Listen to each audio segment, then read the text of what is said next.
Hey everybody, it's Emily Belknap with the Hendricks Belknap Group at Keller Williams The Marketplace, and today I am at the Discovery Children's Museum, and let me tell you, I was not expecting the sheer amount of entertainment that is inside this building, but you're gonna love it. So we're gonna actually walk the museum with Vanessa and Chris, so let's go meet them.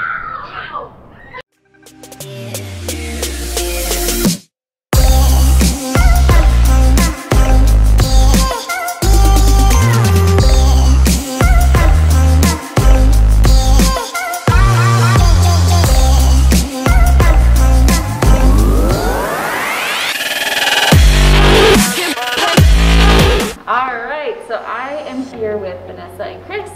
We have just toured the Discovery Children's Museum, and if you have not seen it, holy crap, that was a lot. But there's a lot you got going on in here.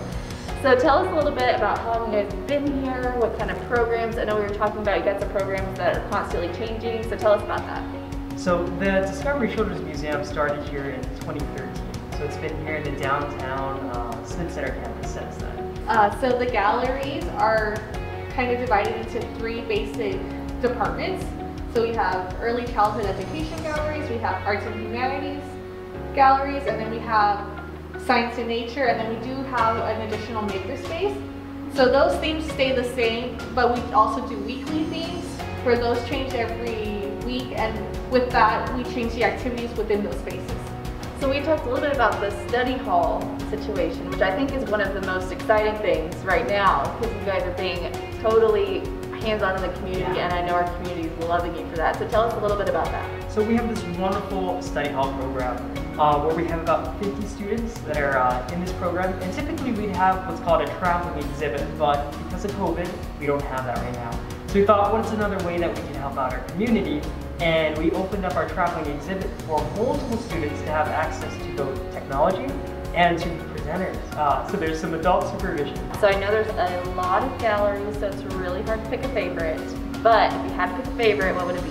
My favorite would be Young at Art. So in that gallery, each table has a specific element it wants to focus on. And so each time a kid goes to one of those tables, it gives them a challenge to create art within those elements. Like use the colors in this picture to create your own kind of collage or your own picture, your own art piece. They also have an opportunity to explore with watercolors, which I know is really fun for kids, but at home it could be really messy. So we create a space where they could, explore that kind of medium. And we focus on different artists, which is really important to me. The museum is able to show them in art different people that look like them that have made it with that kind of, career. Mine will be definitely our Patents Pending gallery. So Patents Pending is an eclectic tinkering laboratory where kiddos are able to explore different types of materials and then create their own inventions based on those materials. Now, once they make their invention, it could be like a parachute or maybe a rocket ship. They can actually take it and put them into large-scale exhibits and see how they work. So I know 2020 is kind of throwing some curveballs at everybody. It seems like you guys have adjusted pretty well. So as far as people being able to come in, is there a reservation system? Do they need to call ahead? What does that look like? So if you do want to do a reservation, we do those online, and you can select your time that you want to come in. And what our new norm looks like for the museum is you come in, we have a wellness check where you just go over, make sure we don't have anybody that might have symptoms. And they'll go over our mask policy at that time. They'll check your temperature, make sure you're good to go.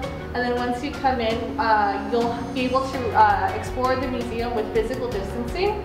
And we also reduce our capacity, so we're open with a 10% capacity at this time. So people could come in and you're not going to feel overcrowded. And we also have cleaning every hour, and we have big gallery switch out, so we're rotating costumes and try to limit the amount of germs exposed. And so where can people find you? Are you guys on social media? Oh yes, we're on social media. You can find us on Instagram, Facebook, and even an easy Google search. Yes.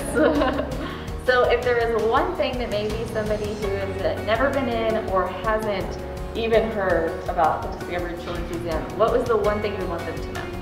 Or the two things? So one thing that I would really want them to know is that this museum is a great place for kids to try and fail. So regardless of how you are familiar with a subject, here is a good space where, you know, kids come, try things, learn things, and see that it's okay to fail and start again. What is it? I kind of like to piggyback off of what Vanessa said. Our galleries, even if they're designed for a certain age, they can be enjoyed by any age. There's always something to take away from one of the gallery spaces.